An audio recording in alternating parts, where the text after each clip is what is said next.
چہرہ دکھا لینا مجھے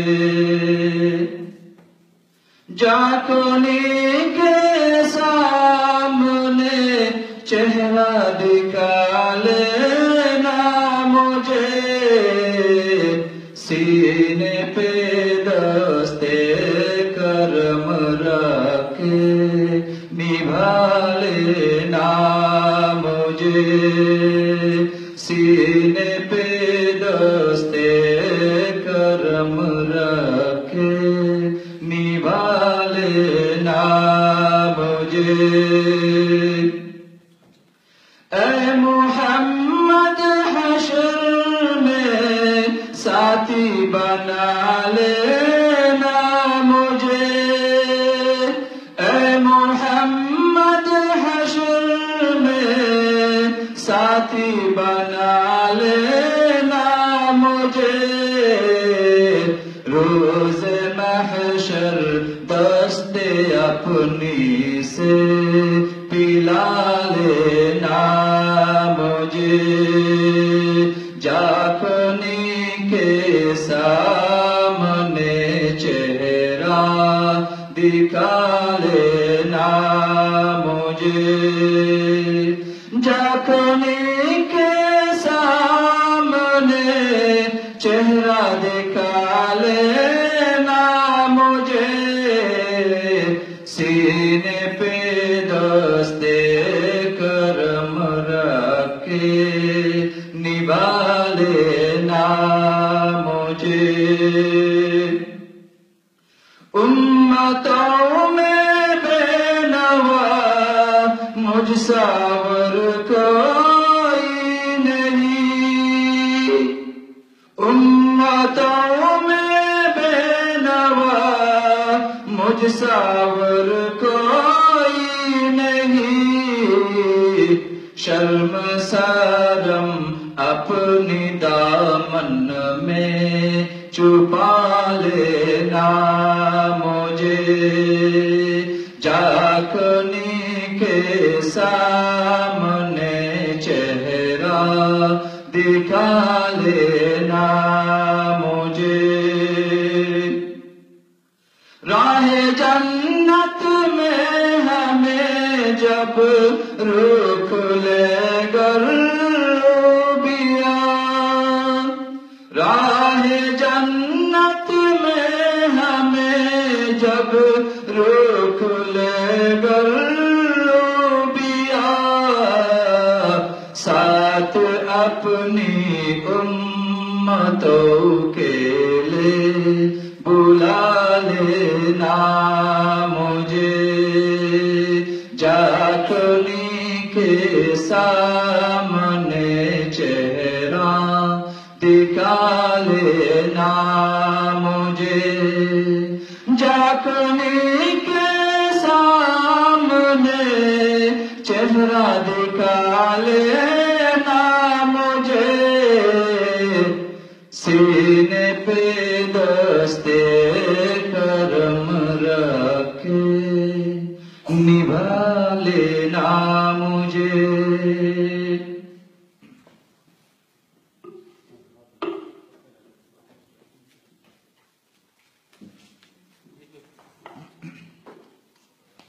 Jazakallah Qari Abdul Muhit for beautiful nasheed. Alhamdulillah, as I mentioned before that we have two keynote speakers. Alhamdulillah, one will express his, deliver his speech in Bengali, one will in English inshallah. First, I would request Janab Maulana Abdul Awwal Halal, Council Member, Anjuman Al-Islah UK, Senior Teacher, Qaradis Latifia, inshallah, who will speak. Who will deliver his speech in Bengali, inshallah. After that, inshallah, Janab Maulana Sheikh Maruf Ahmad will speak in English, inshallah. Now I request Janab Maulana Abdul Awwal Halal to deliver his valuable speech, inshallah.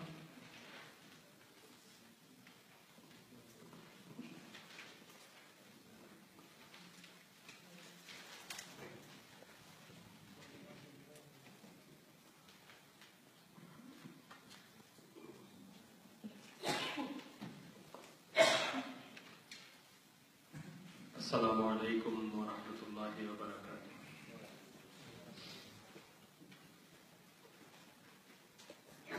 بسم الله الرحمن الرحيم.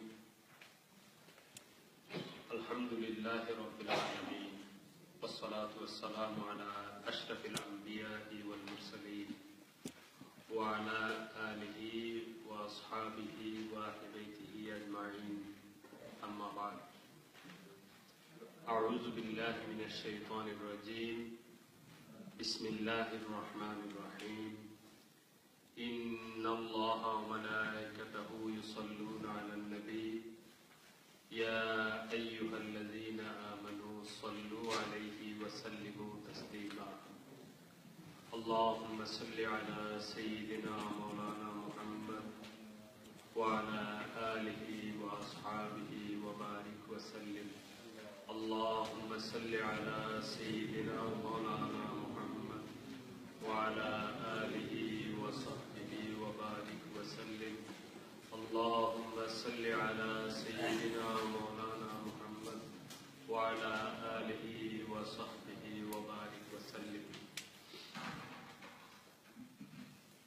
Anjumane Al Islam greater London division আয়োজিত আজকের সেমিনারের সম্মানিত সভাপতি, মোহতারাম প্রধান অতিথি, অপরাপর অতিথিবৃন্দ, উপস্থিত নেতৃবৃন্দ, আজকের সেমিনারে শবে বরাতের তাৎপর্য শীর্ষক সেমিনারে আমাকে দায়িত্ব দেওয়া হয়েছিল বাংলা প্রবন্ধ উপস্থাপনের। আমি মূলত আমার প্রবন্ধই উপস্থাপন করব। প্রবন্ধের পরে দুইটা জিনিস আমি করতে যাচ্ছি। আমার প্রবন্ধ আমি পড়ব, আপনারা হাতে হাতে কপি আছে, সবাই দেখবেন। দুইটা জিনিস আমি করতে চাইব। একটা হলো যে আমার প্রবন্ধের আমি শেষ দিকে সামারাইজ করব, এটাকে সারাংশ একটা বের করার চেষ্টা করব। আনুষঙ্গিক যেটা এই প্রবন্ধে নেই, এরকম আনুষঙ্গিক আরো কিছু কথা বলার আমি চেষ্টা করব। সেই সাথে যদি আজকের সভাপতি এবং মোহতারাম প্রধান অতিথি এটাকে সাপোর্ট করেন, তাহলে আমি করব যে সেমিনারের সাধারণ নিয়ম অনুযায়ী উপস্থিত শ্রোতা মণ্ডলী প্রবন্ধের উপর প্রশ্ন করতে পারেন। এই প্রবন্ধ পড়ে আমি যখন পড়বো আপনারা সাথে সাথে দেখবেন। এই প্রেক্ষিতে প্রবন্ধ রিলেটেড কোনো কোয়েশ্চেন যদি আপনার ব্রেইনে রেইজ হয়, আপনার মনে উদয় হয় যে এই বিষয়টা জানা দরকার, আপনি প্রশ্ন করতে পারেন। যদি সভাপতি সাহেব এলাও করেন, ইনশাআল্লাহ আমি উত্তর দেওয়ার চেষ্টা করবো। ওমা তাওফীকি ইল্লা বিল্লাহ। আমি প্রথমেই আমার প্রবন্ধ উপস্থাপন করছি। আমার প্রবন্ধের শিরোনাম হচ্ছে বিতর্কের বেড়া জালের শবে বরাত। আল্লাহ পাক তার সৃষ্টিকুলের সবকিছুকে সমান মর্যাদা দেননি। মানুষ হচ্ছে আশরাফুল মাখলুকাত বা সৃষ্টির শ্রেষ্ঠ। এরূপ আল্লাহর সৃষ্ট প্রতিটি মানুষ প্রতিটি দিন মর্যাদার দিক থেকে সমান নয়। মাসের মধ্যে রমাদান হচ্ছে সবচেয়ে বেশি মর্যাদাপূর্ণ। আবার এই রমাদানের একটি রাত শবে কদর হলো 1000 মাসের চেয়ে উত্তম।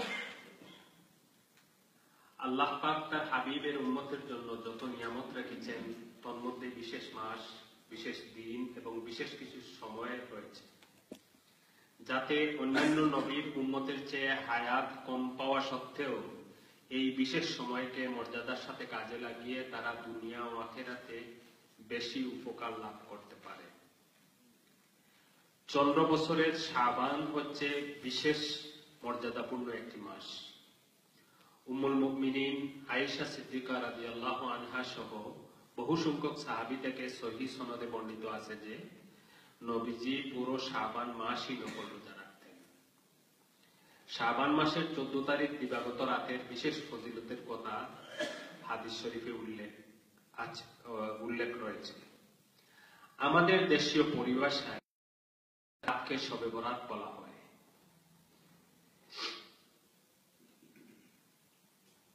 যুগ যুগ ধরে উপমহাদেশের মুসলমানগণ বিভিন্ন নফল ইবাদত বন্দেগীর মাধ্যমে গুরুত্বের সাথে শবে বরাত পালন করে আসছেন। সাম্প্রতিক সময়ে দেখা যাচ্ছে কিছু সংখ্যক আলিম বা শায়েখ নামধারী ব্যক্তি ইলেকট্রনিক্স ও প্রিন্ট মিডিয়ায় বক্তৃতা বিবৃতি ও লেখনীর মাধ্যমে প্রচার করছেন যে ইসলামে শবে বরাত বলে কোনো কিছু নেই। উদ্দেশ্য প্রণোদিত এসব বক্তব্য টেলিভিশন, সামাজিক যোগাযোগ মাধ্যম এবং পত্রপত্রিকায় ব্যাপক প্রচারের ফলে সাধারণ মানুষ সন্দিহান হয়ে পড়ছেন। চলমান নিবন্ধে শবে বরাতের প্রামাণ্যতা এবং ফজিলত সম্পর্কে সংক্ষিপ্ত আলোচনা তুলে ধরা হল।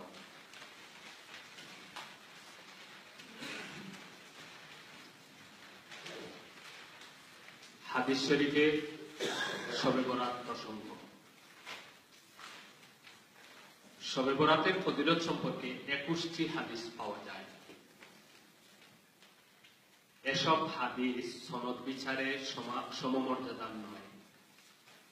কোনটি সহিহ, কোনটি হাসান এবং কোনটি দাঈফ রয়েছে।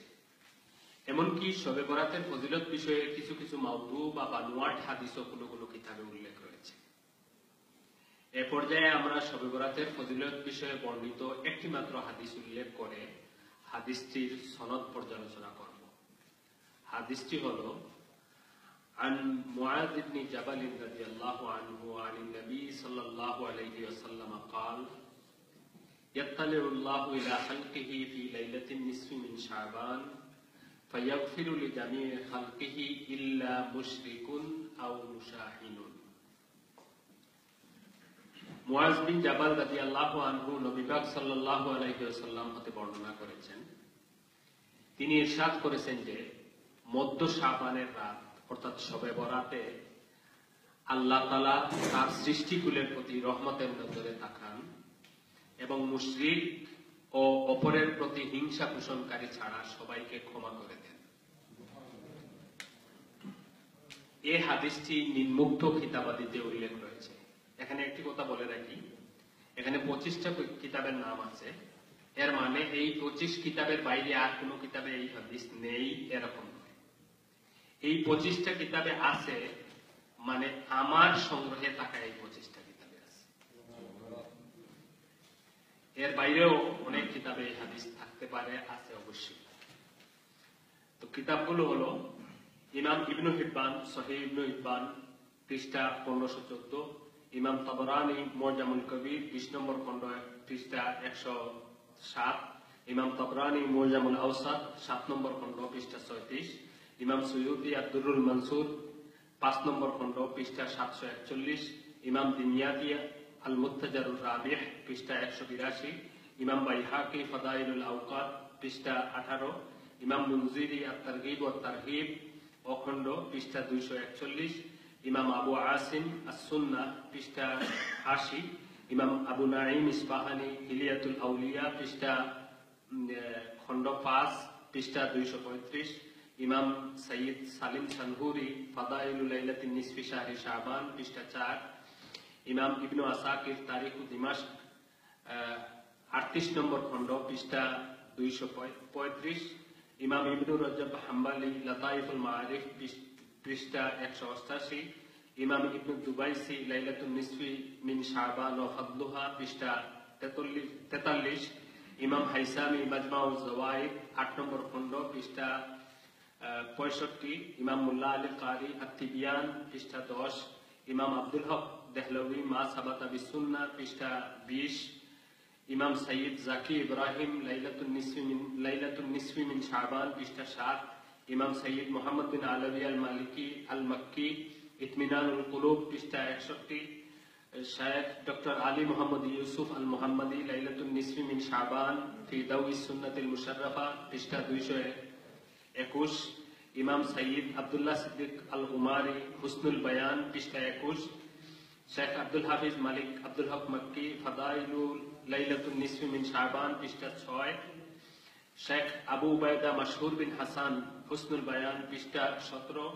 শেখ জামাল বিন উমর মক্কি রিসালাতুল লাইলাতুন নিসফি মিন শাবান পৃষ্ঠা 8, শেখ নাসিরউদ্দিন আলবানী সিলসিলাতুল আহাদিস সহিহা 3 নম্বর খণ্ড পৃষ্ঠা 135, শেখ ডক্টর সৈয়দ মাহমুদ আস-সাবিহ লাইলাতুন নিসফি মিন শাবান পৃষ্ঠা 72। সনদ পর্যালোচনা। ইমাম ইবনে হিব্বান, তার ইন্তেকাল হয়েছে 357 হিজরিতে, নিজস্ব সহিহ সনদে হাদিসটি বর্ণনা করেছেন। ইমাম হাইসামি বলেন, হাদিসটির বর্ণনাকারীগণ সম্পর্কে ইমাম তাবরানী বলেছেন তারা সবাই সিকাহ বা নির্ভরযোগ্য ছিলেন। মাজমাউজ জাওয়াইদ 8 নম্বর খণ্ড 65 নম্বর পৃষ্ঠা। সালাফিদের কাছে ইলমে হাদিসের ইমাম হিসাবে পরিচিত শেখ নাসিরউদ্দিন আলবানী স্বীয় কিতাবে হাদিসটি বর্ণনা করে সনদ সম্পর্কে বলেছেন, হাদিসুন সহিহুন রুইয়ান জামাআতিন মিনাস সাহাবাতি মিন তুরুকিন মুখতালিফাতিন ইয়াশুদ্দু বা'দুহা বা'দা। হাদিসটি সহিহ, সাহাবীগণের একটি জামাত থেকে বিভিন্ন সনদ সূত্রে এই হাদিসটি বর্ণিত হয়েছে, যার একটি অন্যটিকে শক্তিশালী করেছে। সিলসিলাতুল আহাদিস সহিহা 3 নম্বর খণ্ড 136 নম্বর পৃষ্ঠা।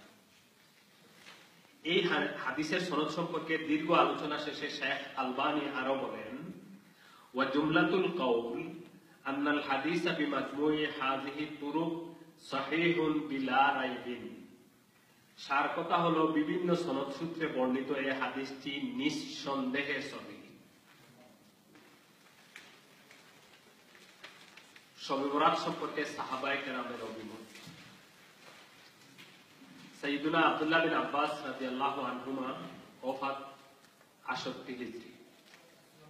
হিব্রুল উম্মাহ সাইয়্যিদুনা আব্দুল্লাহ বিন আব্বাস রাদিয়াল্লাহু আনহুমা শবে বরাত সম্পর্কে বলেন, তাকদিল আকদিয়াতু কুল্লাহা লাইলাতান নিসফি মিন শাবান ওয়া তুসাল্লামু ইলা আরবাবিহা লাইলাতুস সাবিঈ ওয়াল 20 মিন শাহরি রমাদান। শবে বরাতে সব বিষয়ে সিদ্ধান্ত গৃহীত হয়, আর শবে কদরে তা দায়িত্বশীল ফেরেশতাগণকে বুঝিয়ে দেওয়া হয়। তাফসীরে রুহুল মাআনি 25 নম্বর খণ্ড পৃষ্ঠা 13। সাইয়্যিদুনা আব্দুল্লাহ বিন ওমর রাদিয়াল্লাহু আনহুমা ওফাত 73 হিজরি।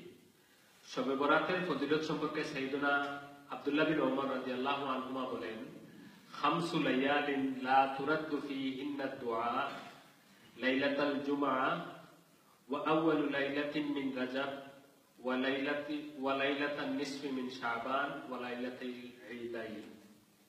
এমন 5টি রাত রয়েছে যেগুলোতে দোয়া ফেরত দেওয়া হয় না।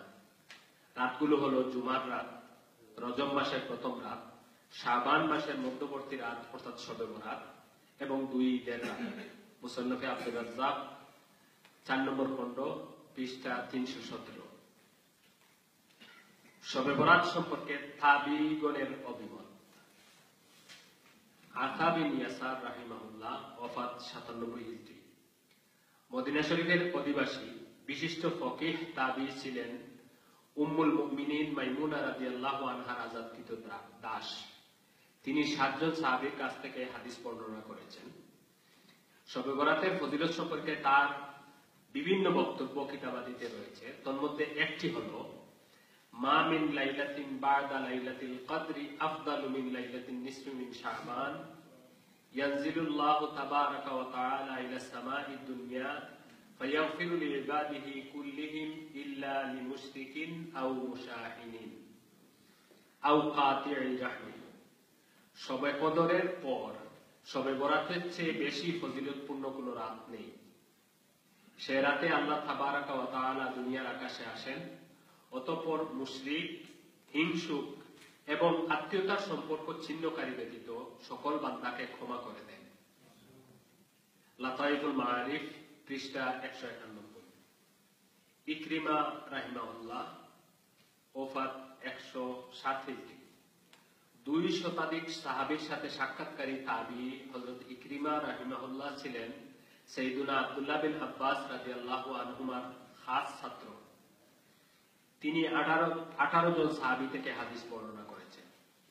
শবে বরাত সম্পর্কে তিনি বলেন, ফি লাইলাতিন নিসফি মিন শাবান ইউবরামু ফীহি আমরুস সানাতি ওয়া তুনসাকুল আহইয়াউ মিনাল আমওয়াত ওয়ায়ুকতাবুল হাজ ফালা ইউজাদু ফীহিম আহাদুন ওয়ালা ইউনকাসু মিনহুম আহাদ। শবে বরাতে সারা বছরের যাবতীয় কাজের চূড়ান্ত করা হয়। শবে বরাতে সারা বছরের যাবতীয় কাজের সিদ্ধান্ত চূড়ান্ত করা হয়। জীবিত ও মৃতের পৃথক পৃথক তালিকা করা হয়। পরবর্তী বছর যারা হজ করবে তাদের তালিকাও হয়। এই সিদ্ধান্ত হেরফের হয় না। তাফসিরে তাবারি 11 নম্বর খণ্ড 222 নম্বর পৃষ্ঠা। উমর বিন আব্দুল আজিজ রাহিমাহুল্লাহ, ওফাত 101 হিজরি। খলিফা উমর বিন আব্দুল আজিজ রাহিমাহুল্লাহ ছিলেন তাবী। তিনি 5 জন সাহাবীর কাছ থেকে হাদিস বর্ণনা করেছেন। রাষ্ট্রীয়ভাবে হাদিস সংরক্ষণের প্রথম উদ্যোগ তিনি গ্রহণ করেন। তাকে প্রথম শতাব্দীর মুজাদ্দিদ গণ্য করা হয়। খলিফা উমর বিন আব্দুল আজিজ রাহিমাহুল্লাহ বাসরায় নিযুক্ত গভর্নর আদি বিন আরতাবকে এক পত্রে লিখে পাঠান, আলাইকা বিআরবাঈ লায়ালিন ফিস সানা ফাইন্নাল্লাহা ইয়াফরাহু ফীহিন্না আর-রাহমা আউয়ালু লাইলাতিন মিন রাজাব ওয়া লাইলাতিন নিসফি মিন শাবান ওয়া লাইলাতুল ফিতরি ওয়া লাইলাতিন নাহর। বছরের 4টি রাতকে তুমি গুরুত্বের সাথে নেবে। এ রাতগুলোতে আল্লাহ পাক অপার রহমত ঢেলে দেন। সে রাতগুলো হলো রজব মাসের প্রথম রাত, শাবান মাসের মধ্যবর্তী রাত এবং ঈদুল ফিতর ও ঈদুল আজহার রাত। তালখিসুল হাবিব 2 নম্বর খণ্ড পৃষ্ঠা 160। ইমাম ইবনে রজব হাম্বলি বলেন, ওয়া লাইলাতিন নিসফি মিন শাবান কানাত তাবিউনা মিন আহলি শাম কা খালিদ বিন মারদান ওয়া মাকহুল ওয়া লুকমান ইবনে আমির ওয়া গায়রিহিম ইউআযযিমুনাহা ওয়া ইয়াজতাহিদুনা ফিহা ফিল ইবাদাত। শামের অধিবাসী তাবিঈগণ যথা খালিদ বিন মারদান, মাকহুল ও লুকমান বিন আমির প্রমুখ শবে বরাতকে খুবই তাজিম করতেন এবং এ রাতে নফল ইবাদতে মশগুল থাকতেন। লাতাইফুল মাআরিফ পৃষ্ঠা 190।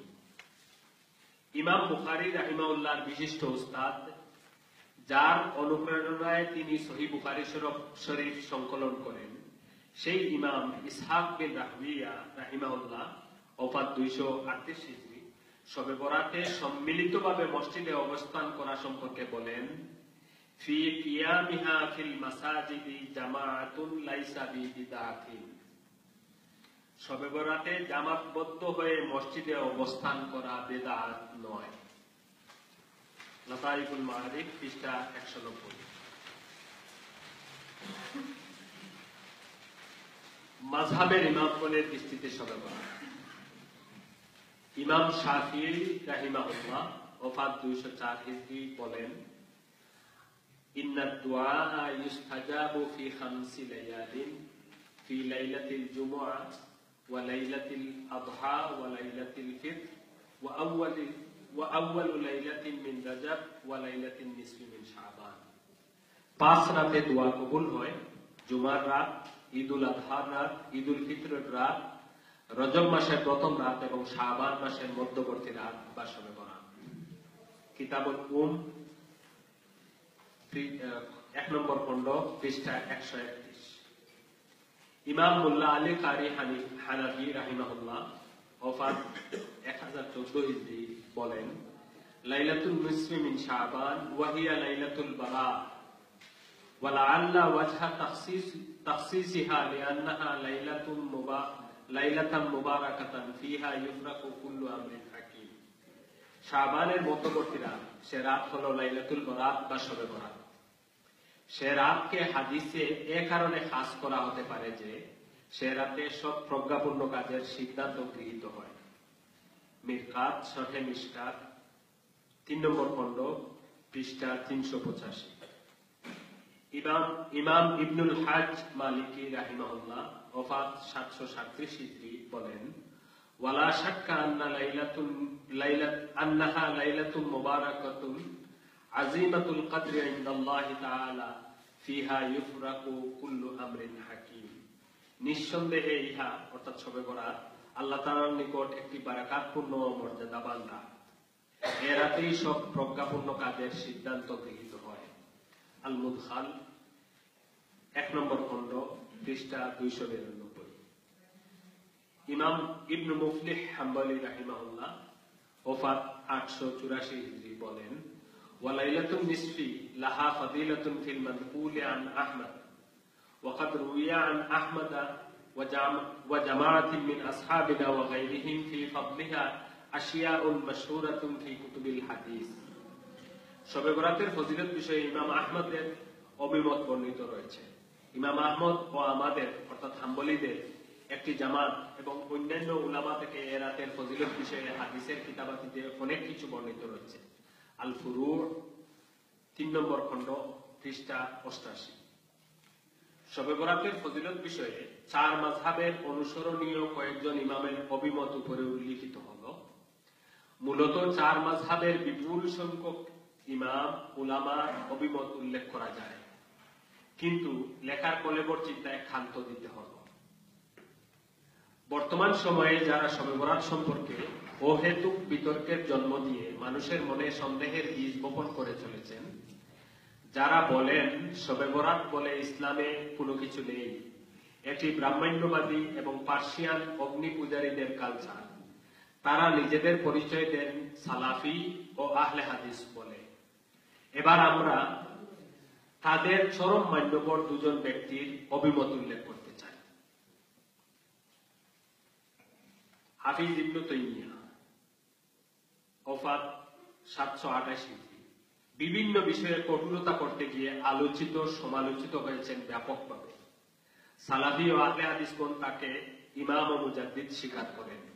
সেই হাফিজ ইবনে তাইমিয়া শবে বরাত সম্পর্কে বলেন, লাইলাতুন নিসফি মিন শাবান ফাকাদ রুইয়া ফি ফাদলিহা মিনাল আহাদিসাল মারফুআ ওয়াল আসার মা ইয়াক্তাদি আন্নাহা লাইলাতুন মুফাদ্দালাতুন ওয়া আন্না সালাফা মান কানা ইয়াখুসুহা বিসসালাহ।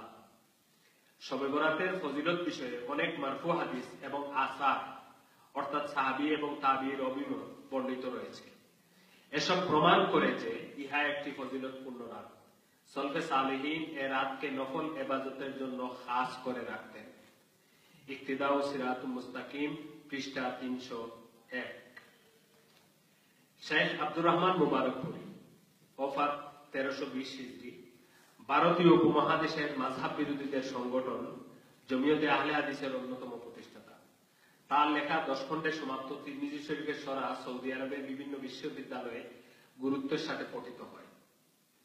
তিরমিজি শরীফে বর্ণিত শবে বরাতের ফজিলত বিষয়ক হাদিসের সরা বা ব্যাখ্যা করতে গিয়ে শেখ মুবারকপুরী এ বিষয়ে বেশ কয়েকটি হাদিস উল্লেখ করে বলেন, ফাহাদিহিল আহাদিসু বিমাজমুইহা হুজ্জাতুন আলা মান যাইমা আন্নাহু লাম ইয়াসবুত ফি ফাদিলাতি লাইলাতিন নিসফি মিন শাবান শাই।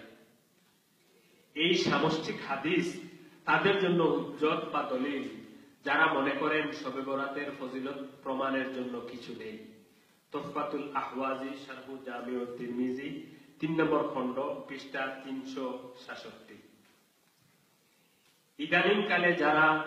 ইদানিংকালে দেখা যায় শবে বরাতের ফজিলত অস্বীকারীগণ বলতে শুরু করেছেন যে শবে বরাতের ফজিলত বিষয়ে কোনো সহিহ হাদিস নেই, তাই এগুলোকে মানা যায় না। তাদের উদ্দেশ্যে বলতে চাই, শেখ নাসিরউদ্দিন আলবানীকে তো আপনারা হাদিসের সর্বোচ্চ ইমাম মনে করেন। যদিও ইলমে হাদিসের ক্ষেত্রে শেখ আলবানীর স্বেচ্ছাচারিতা ও স্ববিরোধিতার কারণে বহু অনাকাঙ্ক্ষিত ফিতনার জন্ম হয়েছে, সেই আলবানী সাহেবের সংকলিত 11 খণ্ডে সমাপ্ত সহিহ হাদিসের কিতাব হলো সিলসিলাতুল আহাদিস সহিহা। সেই কিতাবের 3য় খণ্ডের 135 নম্বর পৃষ্ঠা খুলে দেখুন। সেখানে জলজল করছে একটি শিরোনাম, শবে বরাত বিষয়ে যা সহিহ বা মা সাহহা ফি লাইলাতিন নিসফ। এই শিরোনামের অধীনে শবে বরাতের ফজিলতের হাদিস উল্লেখ করে বলেছেন হাদিসটি নিঃসন্দেহে সহিহ। পূর্বে আলোচিত হয়েছে, এই বিষয়টা আমরা আগে আলোচনা করে এসেছি। পরিশেষে বলতে চাই, আসুন অহেতুক বিতর্কে না জড়িয়ে যথাযথ মর্যাদায় শবে বরাত পালন করি। উল্লেখ্য যে স্থানীয় সংস্কৃতির প্রভাবে শবে বরাত কেন্দ্রিক বহু অন-ইসলামিক কার্যকলাপ পরিলক্ষিত হয়, যেমন আতশবাজি, বাড়িঘর, মসজিদ, কবরস্থান ইত্যাদিতে অপ্রয়োজনীয় মোমবাতি প্রজ্বলন, আনন্দ ফুর্তি ও হৈ হুল্লোড় করা। শবে বরাতে এ কাজগুলো করা শরীয়তের দৃষ্টিতে গর্হিত ও নিষিদ্ধ, তাই এগুলো পরিহার করতে হবে। আরেকটা বিষয় লক্ষণীয় যে আজকাল দেখা যায় শবে বরাত এলেই শহর গ্রাম সর্বত্র প্রতিটি মসজিদে রাতব্যাপী মাইক বেজেই চলেছে। মনে রাখতে হবে যে এ রাতটি মাইক বাজানোর রাত নয়, একাগ্র চিত্তে ইবাদত বন্দেগী করে ক্ষমা পাওয়ার জন্য উদ্গ্রীব থাকার রাত। আমার প্রবন্ধ এখানেই সমাপ্ত। আমি বলেছিলাম যে আনুষঙ্গিক দুইটা বিষয় আমি বলবো। এখানে আমি দুইটা কিতাব নিয়ে এসেছি।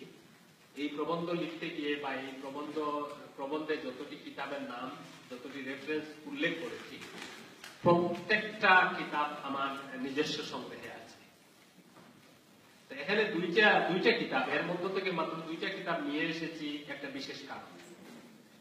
দুইটা কিতাবের মধ্যে একটি কিতাব, যে কিতাব থেকে আমি এখানে রেফারেন্স দিয়েছি, কিতাবটি হচ্ছে হাফিজ ইবনে তাইমিয়ার কিতাব। হাফিজ ইবনে তাইমিয়া যদিও হাম্বলি মাযহাবের অনুসারী, কিন্তু বিভিন্ন বিষয়ে বিভিন্ন মাসলায় উনি এত বেশি কঠোরতা করেছেন যে কঠোরতার ফলে আমরা প্রবন্ধে সংক্ষিপ্তভাবে উল্লেখ করে এসেছি যে উনি আলোচিত সমালোচিত হয়েছেন। এর মানে উনি বিভিন্ন মাসলায় ইজমায়ে উম্মতের খেলাফ ওনার অবস্থান ছিল, বিভিন্ন অবস্থায়। সে বিষয় নিয়ে আলোচনা করতে চাই না। তো ওনার এই যে কঠোরতা, এইসব কঠোরতার কারণে সালাফি তথা আমাদের ভারতীয় উপমহাদেশে, ইন্ডিয়ান সাবকন্টিনেন্টে এই সালাফিদের ভার্সন হচ্ছে আহলে হাদিস। একটা জিনিস মনে রাখতে হবে যে এরা বিভিন্ন দেশে বিভিন্ন নামে বিভিন্ন কৌশলে কাজ করে। আমাদের ইন্ডিয়ান সাবকন্টিনেন্টে এদের নাম আহলে হাদিস। বাংলাদেশে, স্পেশালি বাংলাদেশে আহলে হাদিস নামে সংগঠন আছে বেশ কয়েকটা সংগঠন। তাদের মধ্যে আবার গ্রুপিং আছে, জমিয়তে আহলে হাদিস আছে, আহলে হাদিস ফাউন্ডেশন আছে, ইত্যাদি বিভিন্ন নামে তাদের সংগঠন আছে, যারা বিভিন্ন ভাবে বিভিন্ন ধরনের মানুষের মধ্যে মীমাংসিত বিভিন্ন বিষয় নিয়ে, যেটা শতাব্দীর পর শতাব্দী আগে মীমাংসিত হয়ে গিয়েছে, উলামায়ে কেরাম, আইম্মায়ে কেরাম, ইমামগণ গবেষণার পর গবেষণা করে রাতের পর রাত কাটিয়ে দিনের পর দিন ব্যয় করে যেসব বিষয়ে সমাধান অলরেডি কোরআন হাদিসের আলোকে সমাধান পেশ করে দিয়েছে, সেই সব মীমাংসিত বিষয়কে নতুন করে বিতর্কের জন্ম দিয়ে, অহেতুক বিতর্কের জন্ম দিয়ে, খামোখা এভিডেন্স দাঁড় করিয়ে, যেগুলো এভিডেন্স হিসেবে যায় না, এরকম বিষয়কে দাঁড় করিয়ে মানুষের মধ্যে, বিশেষ করে মুসলমানদের মধ্যে বিভিন্ন ধরনের ইখতিলাফ সৃষ্টি করছে, মানুষকে গুমরাহ করছে। সেই আরব বিশ্বে সালাফি নাম এবং আমাদের ইন্ডিয়ান সাবকন্টিনেন্টে বিশেষ করে বাংলাদেশে আহলে হাদিস নামদারীদের কাছে ইবনে তাইমিয়া হচ্ছেন শাইখুল ইসলাম। ইবনে তাইমিয়া হচ্ছেন শাইখুল ইসলাম। ওনাকে তারা মুজাদ্দিদ স্বীকার করেন, ওনার যে কোনো সিদ্ধান্তকে তারা মাথা পেতে নেন। তো আমরা বিভিন্ন বিষয়ে দেখেছি যে ইবনে তাইমিয়ার একটা ব্যালেন্সপূর্ণ বক্তব্যকে তারা অনেক সময় কাটছাট করে উপস্থাপন করে। ইবনে তাইমিয়া তার এই কিতাবে, এটা তার কিতাব ইক্তিদাউস সিরাতুল মুস্তাকিম, এই কিতাবে শবে বরাত বিষয়ে দীর্ঘ আলোচনা করেছেন। যদিও আমরা মাত্র একটি লাইন কোট করেছি তার কিতাব থেকে, উনি বিভিন্ন বিষয়ে শবে বরাতের সাথে অনেক অন-ইসলামিক কালচার ঢুকেছে ওনার সময়, এগুলাকে উনি খুব সিরিয়াসলি কন্ডেম করেছেন, প্রতিবাদ করেছেন যে এগুলা ঢুকেছে যেগুলোর সাথে ইসলামের কোনো সম্পর্ক নেই। দুর্ভাগ্যবশত দেখবেন যারা সালাফি এবং আহলে হাদিস, তারা যখনই ইমাম হাফিজ ইবনে তাইমিয়াকে কোট করবে ওই দিকগুলোকে আনবে, যে ইবনে তাইমিয়া বলেছেন যে শবে বরাতে ইসলাম বিরোধী কাজ করা হয়, সুতরাং শবে বরাত পালন করা যাবে না। অথচ ইবনে তাইমিয়া পরিষ্কার বলে দিয়েছেন যে আন্নাহা লাইলাতুল মুফাদ্দালাতুন, এটা যেসব হাদিস আছে, সাহাবী তাবিঈর অভিমত আছে, এগুলোর আলোকে বলা যায় যে এটা একটি ফজিলতপূর্ণ রাত। এই ফজিলতপূর্ণ রাতের সাথে বিভিন্ন দেশে বিভিন্ন লোকাল কালচারের কারণে স্থানীয় সংস্কৃতির প্রভাবে অনেক সময় অনেক জিনিস ঢুকে গেছে। এগুলোকে চিহ্নিত করতে হবে যে কোন জিনিসটা ঢুকেছে যেটা ইসলামের সাথে সম্পর্কিত নয়, এটাকে পরিহার করতে হবে। এখন যদি একটা এক্সাম্পল যে একটা ভালো কাজের সাথে কিছু খারাপ দিক মিশে গেছে, এই খারাপ দিক মিশার কারণেই যদি পুরাটা জিনিসকে বাদ দিতে হয়, তাহলে পক্ষান্তরে একটা উদাহরণ দেওয়া যায় যে একজন মানুষের আঙ্গুলে পচন রোগ দেখা দিয়েছে, কোন ডাক্তার যদি অ্যাডভাইস করে যে এই লোকটার মাথা কেটে দাও, এটাকে কিরকম দেখা যাবে বা কেউ মেনে নেবে? এটা আঙ্গুলে পচন ধরা দেখা দিচ্ছে, আঙ্গুল কাটতে হবে। যেখানে রোগ সেখানে চিকিৎসা। আঙ্গুলে পচন দেখা দিয়েছে, মাথা কেটে দেওয়ার সিদ্ধান্ত যদি কোনো ফালতু ডাক্তার দেয়, এটাকে যেরকম মানা যায় না, এরকম শবে বরাত কেন্দ্রিক কিছু বিভিন্ন দেশে বিভিন্ন স্থানে কিছু অনইসলামিক কার্যকলাপ শুরু হয়েছে, এগুলোকে চিহ্নিত করে এগুলোকে বাদ দিতে হবে। এর মানে শবে বরাত পুরোটাকেই বাদ দিয়ে দিতে হবে। অর্থাৎ এরকম যদি আমরা করতে যাই, তাহলে পুরাটা সহিহ হাদিসের এগেইনস্টে, সহিহ হাদিসের বিপক্ষে আমাদের অবস্থান যাচ্ছে। আর এই কিতাবটা এনেছি আমি শেখ নাসিরউদ্দিন আলবানীর কিতাব। আপনারা আলেমুলামা তো অবশ্যই, এবং যারা শিক্ষিত এখানে যারা আছেন প্রত্যেকেই শেখ নাসিরউদ্দিন আলবানীর নাম এখন কম বেশি জানেন। ওনার কাজ সম্পর্কে হয়তো বিস্তারিত জানেন না, কিন্তু ওনার নাম জানেন, কারণ সালাফি এবং আহলে হাদিসদের কাছে উনি সর্বোচ্চ হাদিসের সর্বোচ্চ ইমাম। অবশ্য উনি খুব বেশি আগের লোক না। শেখ নাসিরউদ্দিন আলবানী ওফাত হয়েছে, উনি মারা গেছেন 1420 হিজরি, এখন চলতেছে 1438 হিজরি, কিন্তু উনি 1420 হিজরিতে, সরি 1410 হিজরিতে উনি মারা গেছেন। তো খুব বেশি আগের মানুষ না। এই নাসিরউদ্দিন আলবানী সম্পর্কে আমি দুই একটি কথা আপনাদের নলেজে দিতে চাই। সেটি হচ্ছে শেখ নাসিরউদ্দিন আলবানী মূলত আলবেনিয়ার মানুষ, আলবেনিয়ার লোক, এ কারণেই তার নামের সাথে আলবানী। ওনার বাড়ি আলবেনিয়া। আমরা জানি বিভিন্ন রাজনৈতিক প্রেক্ষাপটে আলবেনিয়া একসময় বিভিন্ন ধরনের হিংস্রতার শিকার হয়েছে, রাজনৈতিক প্রতিহিংসার শিকারে আলবেনিয়ার মুসলমানদের উপর বিভিন্ন ধরনের নির্যাতন চলেছে। এই নির্যাতনের প্রেক্ষিতে বিপুল সংখ্যক আলবেনিয়ান মানুষ অন্যান্য দেশে হিজরত করে চলে গেছেন, দেশ ছেড়ে চলে গেছেন। তোর মধ্যে নাসিরউদ্দিন আলবানীর পরিবারও ছিল। নাসিরউদ্দিন আলবানীর বাবা তার পুরা পরিবারকে নিয়ে সিরিয়ার ক্যাপিটাল সিটি যেটা দামেস্কে চলে গেছেন। তখন নাসিরউদ্দিন আলবানী টিনেজার, 13-14 এরকম বয়স ওনার। সেই নাসিরউদ্দিন আলবানী ওনারা দেশ ছেড়ে আরেক দেশে গেছেন। ওনার বাবা কিন্তু হানাফি মাযহাবের একজন আলিম ছিলেন। শেখ নাসিরউদ্দিন আলবানীর বাবা হানাফি মাযহাবের একজন আলিম ছিলেন, কিন্তু দেশ ছেড়ে নতুন একটা দেশে গেছেন। সেটেল হতে বেশ স্ট্রাগল করতে হয়, এটা স্বাভাবিক, আমরা কমন সেন্সে বুঝতেছি। রুজি রোজগার, একটা নতুন দেশে নিজেকে সেটেল করা, উপার্জন করা, পরিবার বাচ্চা কাচ্চাদের খাওয়া পড়ার ব্যবস্থা করা খুব সমস্যা। এই কারণে শেখ নাসিরউদ্দিন আলবানীকে কোনো প্রতিষ্ঠানে লেখাপড়া করার সুযোগ উনার বাবা দিতে পারেননি। শেখ নাসিরউদ্দিন আলবানী ছোট বয়স থেকেই বাবাকে হ্যান্ড দেওয়ার জন্য, বাবাকে সাপোর্ট দেওয়ার জন্য উপার্জনে লেগে গেছেন। এটা স্বাভাবিক, সমস্যাগ্রস্ত একটা পরিবারে এটা স্বাভাবিক হওয়ারই কথা। একটু ওনার বয়স হওয়ার পরে উনি যেসব প্রফেশন করেছেন, তার মধ্যে ওনার জীবনের সবচেয়ে মূল্যবান প্রফেশন, সবচেয়ে উল্লেখযোগ্য ওনার পেশা ছিল উনি গড়ির মেকার ছিলেন, গড়ি মেরামত করতেন। কিছু কিছু মানুষের জন্মগতভাবে জ্ঞানার্জনের প্রতি আগ্রহ থাকে, শেখ আলবানীর তা ছিল। উনি নিজের ইচ্ছায় বিভিন্ন জায়গায় গিয়ে পড়েছেন, কোন প্রতিষ্ঠানে না, ব্যক্তিগতভাবে বিভিন্ন পার্সনের কাছে, বিভিন্ন ব্যক্তির কাছে গিয়ে লেখাপড়া করেছেন। এইটুকুই ওনার, অর্থাৎ উনি স্বশিক্ষিত, কোন সুনির্দিষ্ট ওস্তাদের, কোন সুনির্দিষ্ট শায়েখের গাইডেন্স ওনার জুটেনি। উনি স্বশিক্ষিত মানুষ ছিলেন, কাজ করেছেন বিপুল। ওনার কিতাবাদি যা রেখে গেছেন 200 221টার মতো কিতাব উনি লিখে গেছেন। যাই হোক, এক সময় উনি আরেকটা পয়েন্ট এখানে বলে রাখা ভালো, উনার একজন উস্তাদ ছিলেন শেখ বুরহানি, মৌলানা মারুফ। শেখ বুরহানির দর্শ থেকে আমি যতদূর জানি, শেখ বুরহানির দর্শ থেকে শেখ বুরহানি তাকে বহিষ্কার করে দিয়েছিলেন। শেখ বুরহানি, উনার একজন উস্তাদ ছিলেন শেখ বুরহানি দামেস্কের, শেখ বুরহানি তাকে দর্শ থেকে বহিষ্কার করে দিয়েছিলেন। রিজন ইজ, উনি একটা সময়ে এসে ইলমে তাসাউফকে অস্বীকার করতে শুরু করলেন, যে ইলমে তাসাউফ বলে কোনো জিনিস নাই। তখনই উনার শেখ বা উনার উস্তাদ, যে উস্তাদ ছিলেন, উস্তাদের ঘরে গিয়ে পড়তেন, উস্তাদ তাকে বললেন যে তুমি আমার কাছে আর পড়তে আসবে না। এই সময় একটা জনশ্রুতি আছে, এটার অবশ্য খুব শক্ত কোনো এভিডেন্স আমার হাতে নেই। জনশ্রুতি আছে, কথিত আছে যে উনার বাবা উনার সঙ্গ ছেড়ে দিয়েছিলেন, বাবা বলেছিলেন যে তোমার মতো ছেলে আমার লাগবে না। এই প্রেক্ষিতে উনি দামেস্ক ছেড়ে সৌদি আরবে চলে যান।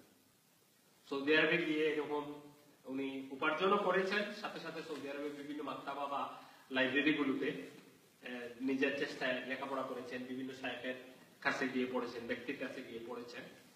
সৌদি আরবে যাওয়ার পরেও উনি কোনো মাদ্রাসা বা ইউনিভার্সিটিতে পড়েছেন এরকম কোনো রেকর্ড নেই। উনি বিভিন্ন ব্যক্তির কাছে পড়েছেন। এক সময় উনি হাদিসের কিতাবগুলোকে দুই ভাগে বিভক্ত করতে শুরু করলেন। স্পেশালি আমরা যে সিহা সিত্তা নামে যে 6টা হাদিসের কিতাবকে চিনি, এই সিহা সিত্তার মধ্যে সুনানে আরবা 4টাকে তিনি দুই ভাগে বিভক্ত করেছেন। এর মধ্যে একটা হচ্ছে তিরমিজি শরীফ। তিরমিজি শরীফ দুই ভাগে বিভক্ত, সহিহ তিরমিজি, দঈফ তিরমিজি, এডিটেড বাই নাসিরউদ্দিন আলবানী। এরকম সহিহ আবু দাউদ, দঈফ আবু দাউদ, সহিহ ইবনে মাজাহ, দঈফ ইবনে মাজাহ। এমনকি ইমাম বুখারীর হাদিসের, শুধু বুখারী শরীফ না, ইমাম বুখারীর আরো অনেক কিতাবাদি আছে। আমি সেদিন একটা পার্সোনাল বৈঠকে বলেছি যে আমাদের দুর্ভাগ্যের কথা হচ্ছে এটা, যে ইমাম বুখারীকেও আমরা পুরোপুরি জানি না। ইমাম বুখারীকেও আমরা খণ্ডিতভাবে পড়ি, খণ্ডিতভাবে পড়াই, খণ্ডিতভাবে উপস্থাপন করি। যাই হোক, সেটা অন্য জিনিস। তো ইমাম বুখারীর অনেকগুলো কিতাব আছে, শুধু এক বুখারী শরীফ না, অনেকগুলো কিতাব। তোর মধ্যে একটা কিতাব হচ্ছে আদাবুল মুফরাদ, এটাও হাদিসের কিতাব। আদাবুল মুফরাদকেও শেখ আলবানী দুই ভাগে বিভক্ত করেছেন। উনি সহিহ আদাবুল মুফরাদ, দঈফ আদাবুল মুফরাদ করেছেন। ইমাম সুয়ুতির কিতাবকে উনি দুই ভাগে বিভক্ত করেছেন, জামিউস সাগীরকে। ইমাম মুনজিরির তারগীব ওয়াত তারহিবকে দুই ভাগে বিভক্ত করেছেন। এরকম অনেক অনেক কিছু করেছেন। যাই হোক, মজার কেস হচ্ছে যে শেখ আলবানী, উনার একটা ফতোয়ার কিতাব আছে, মজমুয়া ফতোয়া। এই ফতোয়ার কিতাবের 219 নম্বর পৃষ্ঠায় উনি দাবি করেছেন যে স্বয়ং বুখারী শরীফে, ইমাম বুখারীর বুখারী শরীফে 17টার মতো দঈফ হাদিস আছে। শেখ আলবানী মজমুয়া ফতোয়া 219 নম্বর পৃষ্ঠায় কথাটা উল্লেখ আছে। এই আলবানী। আরো মজার বিষয় হচ্ছে, যারা আহলে হাদিস এবং সালাফি, যাদের ইমাম হচ্ছেন শেখ আলবানী, আমি বলি যে ওদের পক্ষে ইমাম বুখারী সবকিছুতে, যে বুখারী শরীফে আছে, বুখারী শরীফে থাকলে দেখাও, সবকিছুতে তারা বুখারী দিয়ে দলিল দেন। তাদের জন্য বুখারী দিয়ে দলিল দেওয়া জায়েজ নয়। রিজন, তাদের শেখ, তাদের গুরু আলবানী তার এই মজমুয়া ফতোয়ার 223 নম্বর পৃষ্ঠায় দাবি করেছেন ইমাম বুখারী মুমিন মুসলমান ছিলেন না। সেই দিকগুলো আসলে আলোচনায় আসা উচিত। তো উনাদের গুরু, উনাদের সর্বোচ্চ ব্যক্তি যদি বলে যে ইমাম বুখারী মুমিন মুসলমানই ছিলেন না, তো উনারা আবার ইমাম বুখারীকে দিয়ে দলিল দিবেন কেন? মুমিন মুসলমান, যে ব্যক্তি মুমিন মুসলমান না, তার উনার কাজ বা উনার কথা কিভাবে দলিল হবে? দলিল হওয়ার তো কোনো সুযোগই নেই। যাই হোক, আমি এই কিতাবটা আনলাম এবং প্রাসঙ্গিকভাবে বললাম। আমি আমার এই আর্টিকেলে উল্লেখ করেছি, শেখ নাসিরউদ্দিন আলবানী তার নিজস্ব হাদিসের কিতাব আছে দুইটা। একটা হচ্ছে এইটা, এটা হচ্ছে সিলসিলাতুল আহাদিস সহিহা, এটা 11 খণ্ডে সমাপ্ত। এরকম 11টা খণ্ড আছে। আর আরেকটা হচ্ছে ওনার সিলসিলাতুল আহাদিস দঈফা, এটার খণ্ড সংখ্যা আরো অনেক বেশি। ওনারা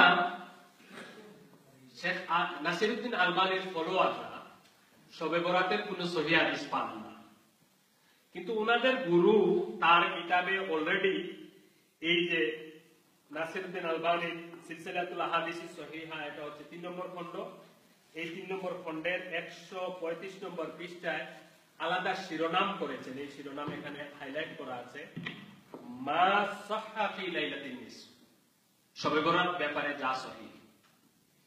এখানে এই হাদিসটা উনি এনেছেন। মজার কেস হচ্ছে, এই আমি নাম মেনশন করতে চাইতেছি না, আমাদের লন্ডনের একজন শায়েখ বিগত বেশ কয়েক বছর থেকে উনার কিছু লেখা প্রকাশ হতো যে শবে বরাতের হাদিসগুলো প্রধানত 2 প্রকার। প্রথম প্রকার হচ্ছে যে শবে বরাতের এই রাতে কত রাকাত নামাজ পড়া হবে, কিভাবে কি ইবাদত করা হবে, এই সংক্রান্ত কিছু হাদিস আছে। এই সবগুলো হাদিস মওদু বা ভিত্তিহীন বা নোয়ার জাল। আর আরেক প্রকারের হাদিস আছে যেগুলো এই রাতের ফজিলত বর্ণনা করা হয়েছে, এর একটি হাদিসও সহিহ হাদিসের মানদণ্ডে উত্তীর্ণ হতে পারেনি। এটা হচ্ছে ওনার বক্তব্য, লিখিত বক্তব্য, লিখিত ওনার বইটা আমি আনতে ভুলে গেছি, ওনার লেখা বই আছে আমার কাছে আছে, যে একটা হাদিসও শবে বরাতের উনি ক্লাস করেছেন যে শবে বরাতের হাদিস 2 প্রকার। প্রথম প্রকারে যে শবে বরাতে কোন নামাজ কিভাবে পড়তে হবে, কোন রাকাতে কোন সূরা পড়তে হবে, এই সংক্রান্ত কিছু হাদিস আছে। এই হাদিসগুলো সব মওদু বা বানোয়াট, ভিত্তিহীন, জাল। আর আরেক প্রকারের হাদিস আছে শবে বরাতের ফজিলত, এই রাতের ফজিলত বর্ণনা করা হয়েছে। উনার দাবি মতো এর একটি হাদিসও সহিহ হাদিসের মানদণ্ডে উত্তীর্ণ হতে পারেনি। আলহামদুলিল্লাহ বিগত 2-3 বছর থেকে উনার ভুল আস্তে করে পাল্টানো শুরু করেছে। গতবারে একটা টিভি প্রোগ্রামে, ওনার বক্তব্যের ফুটেজটা আছে আমার কাছে, টিভি প্রোগ্রামে একজনের শবে বরাত বিষয়ে ওনাকে প্রশ্ন করেছে, উত্তরে উনি বলেছেন যে হ্যাঁ, শবে বরাত ব্যাপারে একটা হাসান হাদিস পাওয়া যায়। তো হাসান হাদিস হচ্ছে সহিহ না জয়ীফ না মাঝামাঝি ধরনের। ফাসুবহানাল্লাহিল আযীম। উলামায়ে কেরাম এখানে আছেন, বিগত 1300-1400 বছর ধরে মুস্তালাহুল হাদিসের উপর ইমাম যারা, হাসান হাদিসের এই ডেফিনেশন আল্লাহর জমিনে কোনো মুহাদ্দিস দেন নাই যে হাসান হাদিসটা হচ্ছে সহিহ না জয়ীফ না মাঝামাঝি ধরনের।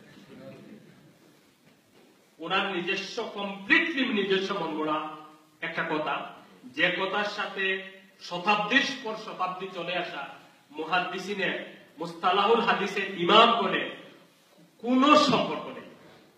মূলত হাসান হাদিসটা হচ্ছে সহিহ হাদিসেরই ক্যাটাগরিভুক্ত, বাট সহিহ হাদিসের স্টেজ থেকে কিছুটা দূর, এ কারণে এটা আলাদা ক্লাস করা হয়েছে হাসান।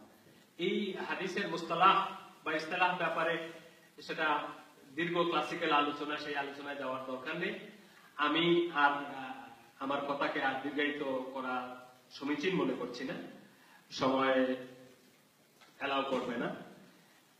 ইনশাআল্লাহ অন্য কোনো মৌকা, অন্য কোনো সময়ে কিছু বিষয় আছে যেগুলা অহেতুক বিতর্কের জন্ম দেওয়া হয়।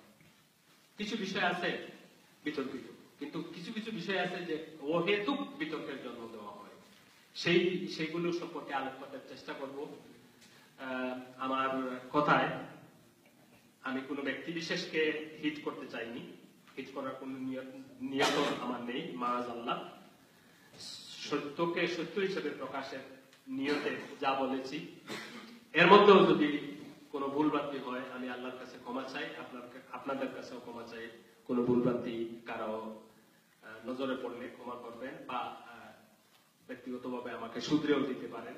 যদি কোনো ভুল নজরে পড়ে আমাকে বললে আমি ইনশাআল্লাহ নিজেকে সংশোধন করে নেব। আমার মনে হয় যে প্রশ্নের বিষয়টা আমি বলেছিলাম, এটা হয়তো সময় আর এলাও করবে না। তবু যদি কারো কোনো প্রশ্ন থাকে সভাপতি সাহেবকে জিজ্ঞাসা করবেন।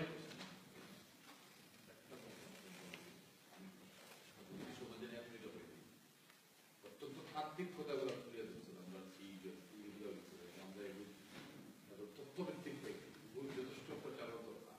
আমার প্রশ্নটা হইল যেগুলো আপনি নেগেটিভ করছেন সালাফি বা এরা they are growing it very much faster than us. Why? কেন?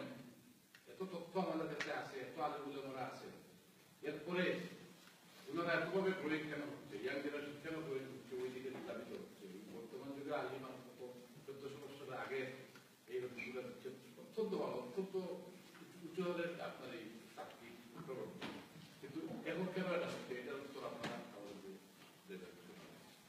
আলহামদুলিল্লাহ, আমার ভাইজান বেশ সুন্দর একটা প্রসঙ্গ উত্থাপন করেছেন। এই প্রসঙ্গ নিয়ে আলাদা একটা সেমিনার হতে পারে, যে এদের উত্থানটা এত ফাস্টার, এত দ্রুত গতিতে কেন ছড়াচ্ছে, এবং শুধু লন্ডন না, শুধু বাংলাদেশ না, ওয়ার্ল্ড ওয়াইড, স্পেশালি আমাদের ইয়াং জেনারেশন তাদের প্রতি কেন দাবিত হচ্ছে, এটা নিয়ে আসলে আলাদা একটা কর্মশালা, আলাদা একটা সেমিনার, আলাদা একটা ওয়ার্কশপ হতে পারে। সংক্ষিপ্তভাবে আমি শুধু বলতে চাই, দেখুন, যে কোনো একটা মতবাদ, যে কোনো একটা থিওরি, যে কোনো একটা আইডিওলজি স্প্রেড হয় যত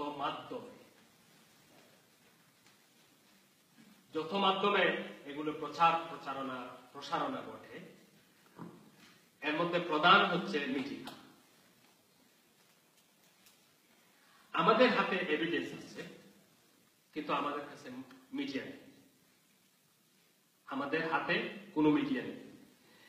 লন্ডন ভিত্তিক দেখেন, যে কয়টা মিডিয়ায় আমাদের মৌলানা আব্দুল কুদ্দুস সাহেব সহ আর অন্যান্যরা যান, এই মিডিয়াগুলো উনারা যান, কষ্ট করেন, উনাদের নিজস্ব সময় দেন, কিন্তু এই মিডিয়াগুলো আমাদের নিজস্ব মিডিয়া না। কিন্তু অপর পক্ষের নিজস্ব মিডিয়া আছে, আপনার লন্ডনেও আছে, বাংলাদেশেও আছে, অন্যান্য জায়গায় তো আছেই। সুতরাং এই দৌড়ে আপনি পুরা 20 থেকে 50 বছর পিছনে, এইগুলোর প্রচার প্রসারণার ক্ষেত্রে যে ফাইন্যান্সিয়াল সাপোর্ট লাগে, আপনার আমার সেটা নেই। এটা আমরা জানি কমন, যে একটা জিনিসকে প্রচার করতে হলে, একটা জিনিসকে, একটা এস্টাবলিশমেন্টকে দাঁড় করাতে হলে যে ফাইন্যান্সিয়াল সাপোর্টের দরকার, অর্থনৈতিক যে ভিত্তিটা থাকার দরকার, সেই ভিত্তিটা আপনার আমার নেই। কিন্তু আমাদের অপরপক্ষ যারা, তাদের সেই ভিত্তিটা খুবই মজবুত। পেট্রোডলারের সাপোর্ট তাদের আছে, আরো বিভিন্ন এজেন্সির সাপোর্ট আছে। সেটা অনেক জিনিস আছে, কনফিডেন্সিয়াল পলিটিক্যাল ইস্যু এসে যায়, সেগুলো আমি বলতে চাই না। তো এক কথায় হিন্স দিতে চাই যে এক তো আছে পেট্রোডলার, আর তো বিভিন্ন এজেন্সি, বিভিন্ন সুবিধা আদায়ের জন্য বিভিন্ন এজেন্সিরা ওদেরকে ফাইন্যান্সিয়ালি সাপোর্ট করে, মোরালি সাপোর্ট করে, যাতে আপনাদেরকে, আমাদেরকে, অর্থাৎ মুসলমানদেরকে ডিভাইড করা যায়। সুতরাং আমাদেরকে, আমাদের যেটুকু সম্বল আছে সেটুকু নিয়ে এই মোকাবিলার জন্য আমরা যদি মনে করি যে আমরা খুব দুর্বল, আমাদের কিছু নাই, আমরা ঘরে বসে থাকলাম না, এটা দেখতে হবে ইমাম হুসাইন রাদিয়াল্লাহু আনহুর ভূমিকা। উনি পুরা গোটা রাষ্ট্রশক্তির বিরুদ্ধে মাত্র 72 জন উনার আহলে বায়াত নিয়ে রুখে দাঁড়িয়েছিলেন, গোটা রাষ্ট্রশক্তির বিরুদ্ধে।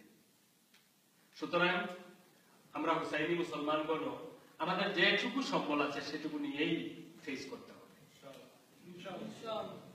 ওমা আলাইনা ইল্লাল বালাগ।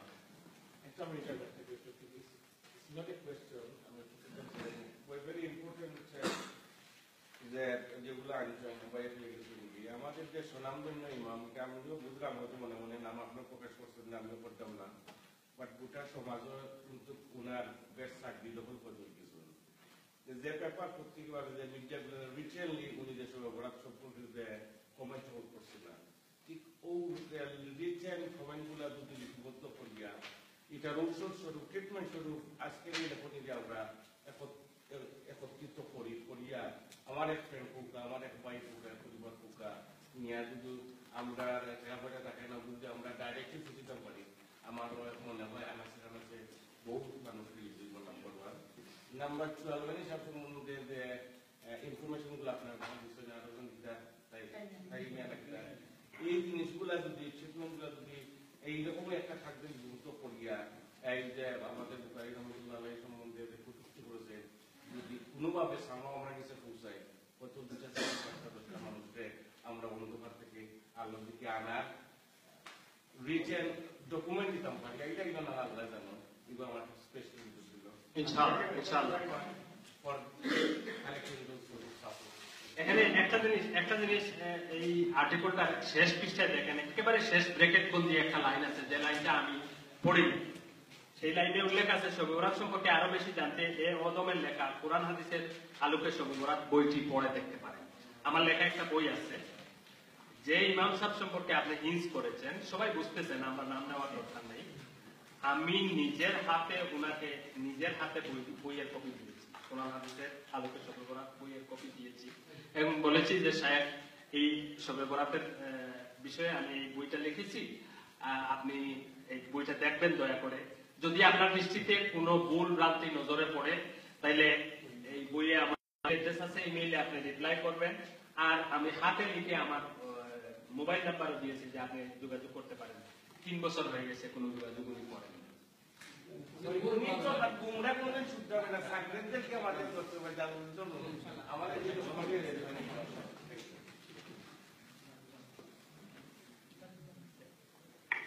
জাযাকাল্লাহ জনাব মাওলানা আব্দুল্লাহ হেলাল সাহেব আলহামদুলিল্লাহ আমরা আমাদের অন্তরের অন্তঃস্থল থেকে কৃতজ্ঞতা জানাচ্ছি জনাব মাওলানা হেলাল সাহেবকে যিনি অত্যন্ত কষ্ট করে যে গবেষণাধর্মী যে প্রবন্ধ উপস্থাপন করেছেন আমরা সবাই মনে করি এটা আমাদের অনেক উপকারী আপনারা কি বলেন অবশ্যই আমরা অনেক অনেক মুবারকবাদ জানাই জনাব মাওলানা আব্দুল্লাহ হেলাল সাহেবকে আলহামদুলিল্লাহ আমাদের অনেকের মনে প্রশ্ন আছে ইনশাআল্লাহ আমরা অন্য সময় আমরা বিষয়ে জিজ্ঞাসা করতে পারবো এবং আমরা এই বিষয়ে ইনশাআল্লাহ আরো ঘোষণা চলতেছে ইনশাআল্লাহ আপনারা আরো পুস্তিকা পাবেন ইনশাআল্লাহ ভিউয়ার্স আমরা আমাদের আসলে প্রোগ্রামের শেষ পর্যায়ে চলে এসেছি now I would like to request Shaikh Maulana Maruf Ahmad general secretary Al Islamiyyat Forum to deliver his speech ইনশাআল্লাহ in English.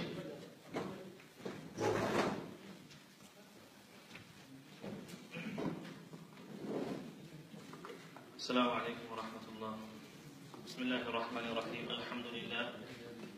الحمد لله رب العالمين حمد الشاكرين وأفضل الصلاة وتم التسليم على سيدنا وحبيبنا وقدوتنا وقرة أعيننا وجلاء أحزاننا محمد سيد الأولين والآخرين وعلى آله الطيبين الطاهرين وأصحابه سادته البررة المتقين وعلى من تبعهم بإحسان إلى يوم الدين أما بعد يقول الله سبحانه وتعالى بعد أن أعوذ بالله من الشيطان الرجيم واعتصموا بحبل الله جميعا ولا تفرقوا آمنت بالله صدق الله العظيم. Respected ulama, my honorable audience, time is extremely short and I had a very good look at the schedule. The time I'm starting was actually the time I'm supposed to finish. So, and there's still our chief guest left who I'm sure many of us want to listen to, so therefore I will keep my speech very brief, inshallah ta'ala. Now, I believe very shortly everybody should receive an English article which I prepared regarding the 15th night of Sha'ban. And due to a lack of time, we cannot go through and explain every single detail in that article. However, there are a couple of points which I want to emphasize, and inshallah ta'ala, the rest of it you will find in the article. And the first and foremost thing which I think is very, very important for all of us to understand, especially for those of us who like to talk and discuss this issue about the 15th night of Sha'ban, Laylatul Nisfi min Sha'ban. A lot of us, what happens is, and I've seen this many years, and I've spoken to some of my teachers, and they all agree with what I say, that if you look at the ahadith regarding the 15th night of Sha'ban, if you look at the ahadith regarding Shab Barat or the 15th night of Sha'ban, the most authentic of them is the hadith of Sayyidina Mu'adh bin Jabal radiallahu ta'ala anhu. The Prophet sallallahu alayhi wa sallam says, يَطَّلِعُ اللَّهُ تَعَالَى لَيْلَةَ النِّصْفِ مِنْ شَعْبَانَ إِلَى خَلْقِهِ فَيَغْفِرُ لِجَمِيعِ خَلْقِهِ إِلَّا لِمُشْرِكٍ أَوْ مُشَاحٍ. The Prophet sallallahu alayhi wa sallam says that on the 15th night of Sha'ban, Allah subhanahu wa ta'ala, He turns to His creation and He forgives all of His servants except two mentioned in this hadith. In other hadith, there are different categories of people mentioned. In this particular hadith, which is the most authentic, in this hadith, Rasulullah sallallahu alayhi wa sallam says that Allah subhanahu wa ta'ala, on the 15th night of Sha'ban, He will forgive all of His servants except for two groups. إِلَّا لِمُشْرِكٍ أَوْ مُشَاهِدٍ. A mushrik, we all know who a mushrik is, somebody who associates partners with Allah subhanahu wa ta'ala. The second category of people is mushahid. Now, mushahid is, according to the ulama, الَّذِي يُوقِدُ نَارَ عَدَاوَةِ بَيْنَ الْمُتَحَابِّينَ. Mushahid is the one who causes hatred to enter into the hearts of people. A person who has hatred in his own heart, and because of him, other people also possess hatred. In other words, when you speak with someone, you make them hate you. Or when you speak with someone, you make them hate somebody else. This is a mushahid. This is the person that will not be forgiven on the 15th night of Sha'ban. Now my question is this: why is it that every single year, one thing I would like to congratulate and thank the Greater London Division for is that they made this seminar before the 15th of Sha'ban. Because every year we have speeches on the 15th of Sha'ban. There is no time to worship Allah subhanahu wa ta'ala. We talk about the 15th of Sha'ban is to worship Allah. We want to seek the mercy of Allah, the forgiveness of Allah. We want to be blessed by Allah subhanahu wa ta'ala. But what happens? We spend the entire night debating. We spend the entire night arguing. We spend the entire night, وَلِيَعُذُ بِاللَّهِ, hating people. Now, Rasulullah sallallahu alayhi wa sallam says that Allah subhanahu wa ta'ala will forgive on this night everybody except a mushrik and somebody who hates others. Then surely the first thing we should do on that night is not possess hatred for anyone. But for us, unfortunately, it seems to be the opposite. From the beginning of Sha'ban to the 15th of Sha'ban, we start arguing with people, we start debating. Alhamdulillah, at least this time we're doing it well before the 15th of Sha'ban. We're getting it out of the way. So once the 15th of Sha'ban arrives, we can worship Allah subhanahu wa ta'ala. We can spend some time making dua. We can spend some time repenting, doing tawbah to Allah subhanahu wa ta'ala. This is the way it should be. But unfortunately, this is not the reality. And I hope inshaAllah ta'ala we see this change. Okay, alhamdulillah, it's very important to have a seminar like this. It's very important to educate people. But that should not lead us to hating one another. That should not lead us to arguing with one another to such an extent that we end up hating one another. Because the whole purpose of Laylatul Nisf min Sha'ban, this is my personal belief, the whole purpose of Laylatul Nisf min Sha'ban is to obtain the mercy of Allah subhanahu wa ta'ala, the forgiveness of Allah subhanahu wa ta'ala. And Rasulullah sallallahu alayhi wa sallam categorically states that there are a certain number of people who will not receive the mercy of Allah, and one of them is who? The one who hates other Muslims. The one who possesses hatred for others. So therefore we need to understand that on the 15th of Sha'ban, Allah subhanahu wa ta'ala, He will forgive. I'm not going to talk about in great detail about whether it's valid or not. You have the article. We listened to our previous speakers, alhamdulillah, very eloquently. They summarized why the 15th of Sha'ban, according to the vast majority of scholars, is a night of virtue, is a blessed night. But my question is, how are we meant to spend that night? Should we spend that night arguing? Should we spend that night hating one another? Should we spend that night insulting others, those who disagree with us? No. In reality, we have to understand, and one of our teachers mentioned earlier, that nobody says that to celebrate the 15th night of Sha'ban or to spend that night in worship is fard. Nobody says this. Everybody, those who agree that this is not of virtue, will say that it's mustahab, it's recommended. But hating someone is haram. Unity is fard. Hating someone is completely forbidden in Islam. Swearing at someone is haram.